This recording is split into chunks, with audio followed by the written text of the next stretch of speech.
Ta-da! We're here in New Orleans, my favorite place to visit, and had a wonderful night with my daughter and her friends at the amazing Emerald's restaurant. I feel like I gained 10 pounds already.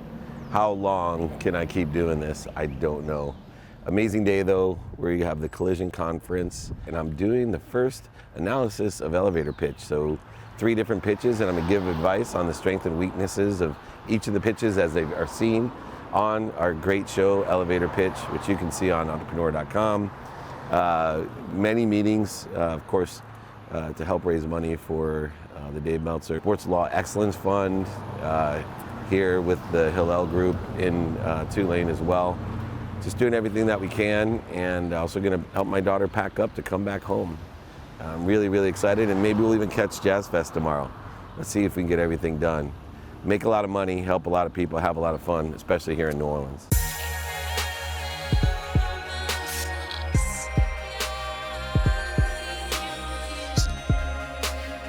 Back at the green room for Collision, we're going to do the first pitch review for Elevate Pitch Season 2.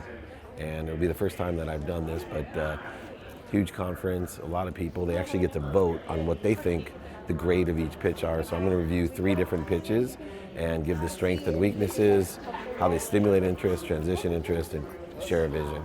Ladies together, and welcome David Meltzer.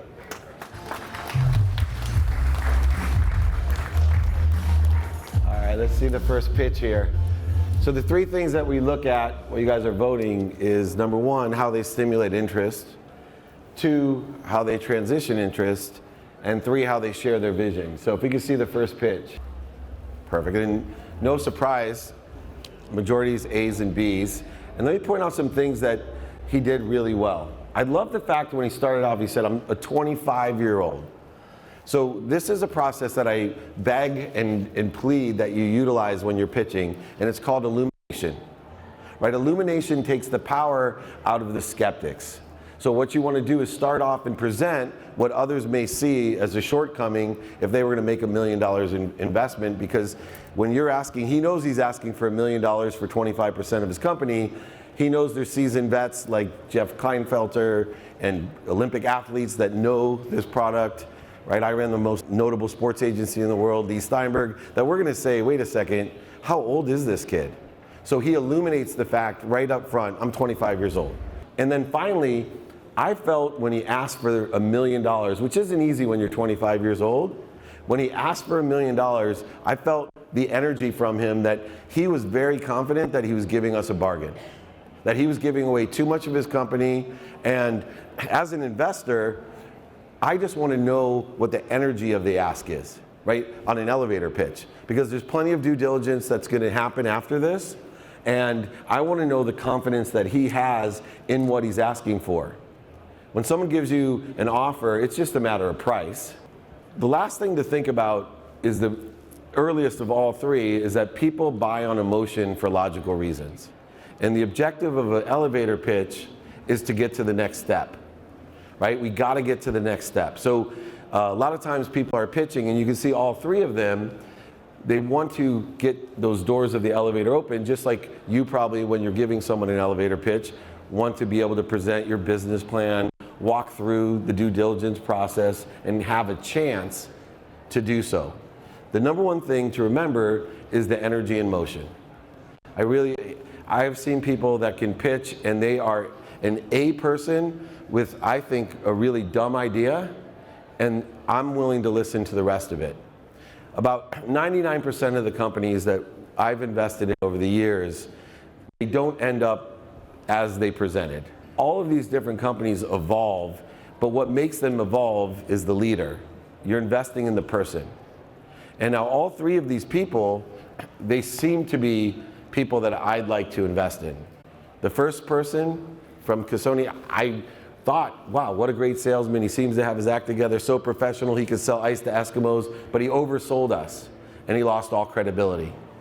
The second person was so likable, great presentation, once again, someone I'd consider working with, but her business savvy and her little judgment was off, so we weren't going to invest in them. And then finally, the least seasoned of all of them, the youngest entrepreneur, seemed to have his act together and achieve so much that we actually had in thought that's somebody we'd like to invest, so we would open the doors for that person.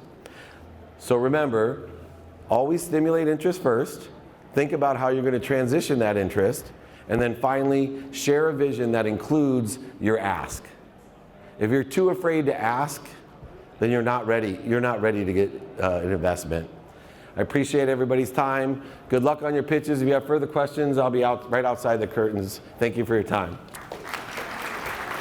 With cryptocurrency, or Yeah. do you believe in that? Or? So I believe in everything. So remember, my job is to figure out how to make money from something. So what I like about cryptocurrency is that I think it's going to have a ton of transactions. So I look to invest on the transaction side.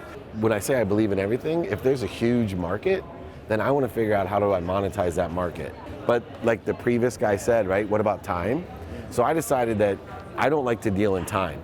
I want to be not in the innovation side for at least me and my investment. I'm not smart enough to do timing anymore, right? I'd rather be, hey, let everybody fight over cryptocurrency, how it's going to make money, if it's going to work, blockchain. I want to be the guy that owns the picks and axes that everyone comes to say, hey, I need a pick. I'm going gold digging, right? I need an axe. Okay, you can buy the axes from me, and whatever happens in the marketplace, you can find gold or not, I don't care. But you're using my picks and axes, so that's how I invest. So some of the questions we have. So brand, how important is establishing a brand around your company? So more than ever, the brand, I know restaurant owners, club owners, product owners, the brand gives it two things, amplification and perpetuation. So unlike ever before, if you had a business and it sat somewhere, and even if you advertised on TV, radio, print, to get amplification, number one, you didn't have any perpetuation because nobody's going through newspaper ads from a week ago. Right? So now that we work on a digital platform that reaches 3.2 billion people, a brand is essential because you can amplify your brand to the 3.2 billion with its frequency, and you can perpetuate it, right? It sits there. So the brand grows. When you build content, right? I have a video out there that has millions of views, right? And we put it out, and I didn't have a following with those views. Well, now that my brand has grown so much, now the video itself carries my brand to millions of people, and that video is like 2 years old. And now I have years of content that I'm redistributing, re-editing. So I personally believe you need to have two different strategies. One's the business itself, and the second is what is your branding strategy for amplification and perpetuation, because you can accelerate once you're successful. Right? If I didn't have good books and good messages, I'd still be nowhere. But because I have a good brand, right, I can now amplify it. So when you say brand, right, what do you actually mean? So awareness, profile building, right? An awareness and a profile building is to me brand. No matter what it is, right? That's your brand. There's an awareness that when I walk around, when it all started, nobody knew my name. I was the CEO of Samsung's first phone. Then I became Leigh Steinberg's CEO, right? Oh yeah, that's Leigh's guy. Then I became Warren Moon's partner. That was itself a brand, but I didn't know how to monetize it. But now I have a brand, right? That's Dave Meltzer, right? Speaker, author, elevator pitch, playbook, all the things that I branded. All the difference is there's an awareness and there's a profile, right?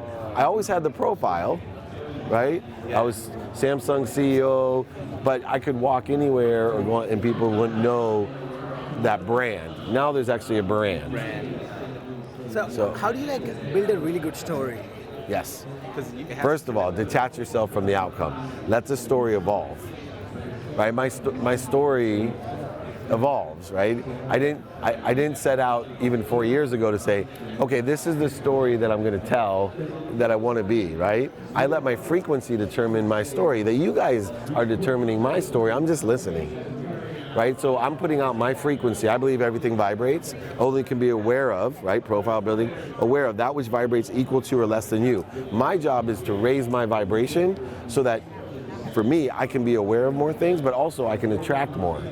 Right, the power of vibration, right? I can attract more. So the higher the vibration. So for me, I don't build a story. I live a story and then raise the vibration. Everybody else is aware of the story, and you tell me my story.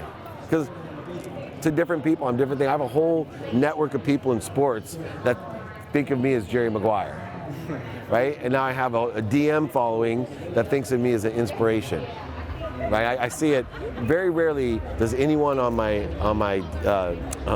Instagram ask me about like athletes or Baker? We just had the draft. Yeah. My email is filled with people asking me about the draft, Baker Mayfield.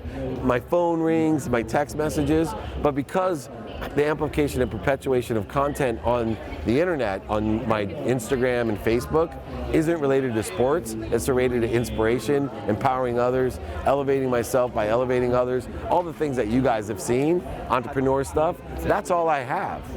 So my brand's different in different places. They're telling the story. But how do you know when it's separated, you know? It separated itself, right? Yeah. It separated itself. I'm just being me, right? My career 8 years ago was so sports. Everything was sports. Someone asked me today, why is this Sports One marketing? Well, because I was known as a sports guy. And Warren Moon, the Hall of Fame quarterback, and I spun off a sports marketing company that evolved into a whole different, right? It's a media company. So we moved it, you don't see that as much as S1M. S1M. And that's really what it'll become. We have S1 Media House, S1 Internship, S1, M. So what do you want to accomplish? What do I want to accomplish? In what part of my life? It's easy for me. Overall, I want to empower others to be happy. I believe that if I can make more people happy, just shift their energy and perspective, then people are happy, they don't get sick. People are happy, they don't get in fights. Right? People are happy, they help other people. Yeah. So I have a really big dream. I believe my daily objective is to consistently every day, persistently without quit, enjoy the pursuit of my potential of whatever I prioritize for my day. Potential as a speaker, as a producer, as an author, as a father, as a husband, as a community leader. I want to consistently, every day, persistently, without quit, pursue and enjoy the pursuit every day of my potential. Live to my highest vibration. I detach myself from an outcome. People say, well, my motto, well, how does money fall in? How do you have any objectives? I have huge objectives. I ask big, but that's because I give lots of good deeds, right? The universe doesn't know size, so I keep giving good deeds, and then when it's my turn to ask, I ask big. What do you want? I want to make people happy, right? And money-wise, people say, what's your money objective? Well, my goals are to make a lot of money, help a lot of people, and have a lot of fun, in that order. I'm a compassionate capitalist. I believe in making money. But I believe in making money so I can help other people. And so I'm fired up to make money. And they say, how much money you want to make this year? I don't know. What I do know is I want to double the amount I made as quickly as I can. So I don't have finite time frames or amounts, but I know that to pursue my potential in making money, if I think to myself, I want to double the amount I make as fast as I can, then I relieve all resistance, shortages, voids, and obstacles in what I'm trying to do. The minute you start setting and trying to fight the physics of the universe in time, you create a resistance. Oh, I want to make $1 million by March. The universe says, I don't understand. By March, Yeah. right? Why so long? Why do you want to wait till March? You can control time when time is one? Yeah. What do you mean by March? The universe didn't make up March. We did. Universe knows rapidly, accurately. Universe knows all that. You're just constantly asking the universe questions. That's why consistency is so important. You got to be consistent about what you want, because the universe will get confused. The universe is abundant. It's like a big genie. It's going to give you everything you want. But if you sit there and go, I want to be healthy, and you diet day 1, 2, and 3, and then you go out, drink, eat fried chicken and whatever, the universe is like, whoa, whoa, whoa, whoa. Which one do you want? Right? You want to be healthy, or do you want to eat chicken and drink a lot? And so it starts all over. It's a zero effect, where if you stay consistent, you get this exponential result. If I get consistent in what I want, day 1 I get X to the first power, day 2 to the second power, day 3 to the third power. If I don't do it on the 4th day, it's 0 power. X to the 0 power zeroes me out. Good example, people, they try to diet, right? And I see it all the time. They go the whole month, they diet for 6 days, and then they cheat. They get a big Hershey candy bar, or big ice cream sundae. They don't work out properly. Then they go 6 more days, and they cheat again, right? And then, so at the end of the month, they've gone 31 days, and in their mind, they're like, I've been dieting all month. This has been so painful. I have only a little bit of carbs. You know, you've seen them all, right? Yeah. And they're like, why did I only lose a half a pound? Or why did I gain a pound? Because you zeroed yourself out.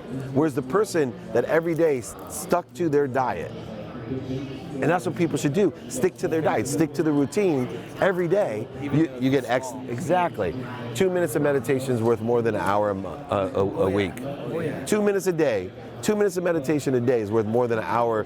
Golf. You practice golf for 30 minutes a day, you'll be way better than the guy that plays 6 hours on a Saturday. Yeah. Not even close how much better you'll be. Think about that in life. If you're a gracious person, if you do 5 minutes of good deeds every day, I promise you, you'll be better than the guy who volunteered every Sunday at his church all day long. You do it every day. Because this is how the body, mind, and soul work. The body has a memory. You get 10,000 new inputs a day. They're called thoughts. It's what we think, say, and do. 10,000 new ones a day. If you're not controlling those in the consistent feedback that you're giving your cellular memory, then what you're going to do is feed garbage into your subconscious. Subconscious holds 40,000 of the same thoughts every day. That's the input that you get. That's where your neural pathways are formed, which creates efficiencies, effectiveness, and statistical success. So if you're not controlling the input of the 10,000 and the control of your subconscious of 40,000, you're cheating yourself of the exponential result. Most important, what actually changes your thumbprint. What's your thumbprint? Your DNA. It's a code. It's all of us have different codes. And what's cool about that code, especially if you can shift it with positive energy, that code carries on as a legacy. Your code goes into what? Your children.